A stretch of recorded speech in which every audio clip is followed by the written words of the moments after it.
I don't know whether or not you know this, but a guy from this town, a guy named John Dolbear, invented the steam donkey. You impressed?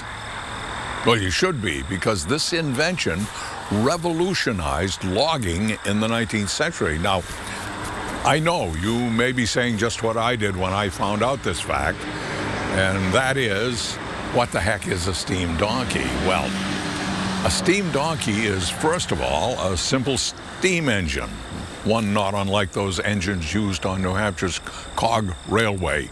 Old Sassafras, you may remember, had a steam engine that stood up like a tin can with an inverted funnel on the top. It's its smokestack. Well, John Dolbear took this engine. Oh, by the way, this was 1881.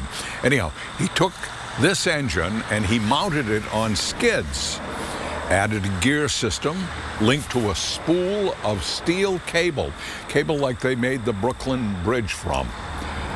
Steam donkey would be taken out to the spot in the forest to be logged. The cable would be run out into the woods, attached to the fallen tree, and then it would tow it back. Steam donkey was brought to its spot, usually on temporary railroad tracks laid just to do the logging. In the wintertime, itself could be towed on its skids by itself, replacing the cable on a large tree out there and towing the engine instead of the tree. Anyhow, the design was so good that these machines were used for 100 years, and I mean the same machines. They never wore out. There were hundreds of them. Nowadays, many are still around, featured in logging museums. And, as I say, John Dolbear held the patent, and it made him a very rich man.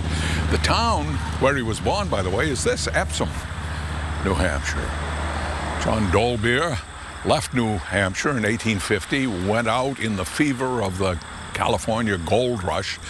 Didn't find gold, but he did found a logging company that harvested those huge redwoods, not a thing to be proud of nowadays. I say the man was rich, but he did not have a happy life. His wife, Harriet, killed herself. 7 years later, his son, Chase, was thrown from a wagon and was killed, and he was only 13 years old, his only son. John himself died in the summer of 1902 of a heart attack. He was 75. He left an estate of $1 million to his surviving daughter, Bertha.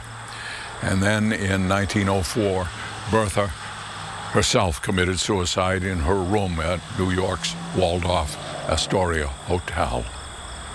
So that's the story. Today, there's a $17 million fund in John Dolbear's name at the University of California at Berkeley, from which scholarships are awarded yearly.